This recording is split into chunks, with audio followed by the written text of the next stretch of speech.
చిన్న పిల్లలకు immunity power చాలా తక్కువగా ఉంటుంది. అందుకే తరచూ ఏదో ఒక జబ్బు బారిన పడుతూ ఉంటారు. ముఖ్యంగా జ్వరం, జలుబు, దగ్గు ఎక్కువగా వేధిస్తూ ఉంటాయి. అయితే ఇందులో అధిక శాతం జబ్బులు కేవలం మన ఇంట్లోని పరిస్థితుల వల్లే వస్తున్నాయని మీకు తెలుసా? మరి పిల్లల్ని కాపాడుకోవడం కోసం డాక్టర్లు చెప్పిన సలహాలేంటో ఇప్పుడు చూద్దాం. ఇంట్లోని మరుగుదొడ్లను శుభ్రం చేసేందుకు రకరకాల యాసిడ్స్ వినియోగిస్తూ ఉంటారు.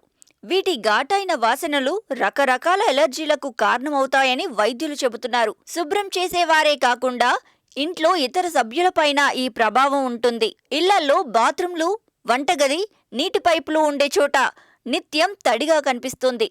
మురికి పాచిపట్టి ఉండటం సహజమే. ఇందులో ఉండే ఫంగస్ చర్మ, శ్వాసకోశ సమస్యలకు దారితీస్తుంది. తడి లేకుండా చూసుకోవడం ఉత్తమం. దుప్పట్లు, తలగడల్లో సూక్ష్మజీవులు అలర్జీలకు కారణమవుతున్నాయి. పిల్లలు ఆడే బొమ్మల్లోనూ డస్ట్ మైట్స్ ఉంటాయి. తరచూ శుభ్రం చేయకపోతే శ్వాసకోశ వ్యాధులకు కారణాలవుతాయి. కొత్తగా కొనే కార్పెట్లను వెంటనే వినియోగించకూడదు. ఇందులో ఉండే హెఫా ఫిల్టర్స్ ఆస్తమాకు దారితీస్తాయి.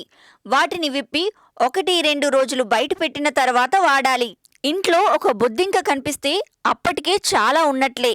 వీటి కాళ్ళు, యూరిన్లో ఉండే ఒక రకమైన ప్రోటీన్ అలర్జీలకు కారణం. అవి మన శరీరంలోకి వెళ్లి వ్యాధులకు కారణమవుతాయి.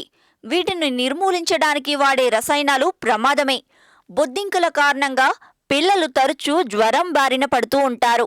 కొందరు ఇళ్లలో సిగరెట్లు ఊదేస్తూ ఉంటారు. వీటి నుంచి వెలువడే బూడిద, కార్బన్ మోనాక్సైడ్ ఆస్తమాకు శత్రువులు. ఈ పొగ పీల్చితే మరింత ప్రమాదం. వీలైతే లైక్, కుదిరితే కామెంట్ పెట్టండి.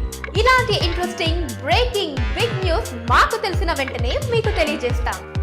దీనికి మీరు చేయవలసిందల్లా ఇక్కడ కనిపిస్తున్న సబ్స్క్రైబ్ బటన్ ని నొక్కి సబ్స్క్రైబ్ అవ్వండి. అండ్ ఇంకో విషయం, పక్కనే ఒక గంట సింబల్ కనిపిస్తుంది కదా, దాన్ని నొక్కారనుకోండి, మేం చేసే వీడియో అప్డేట్స్, నోటిఫికేషన్స్ అన్నిటితో మీ డివైస్ లో వాలిపోతాం.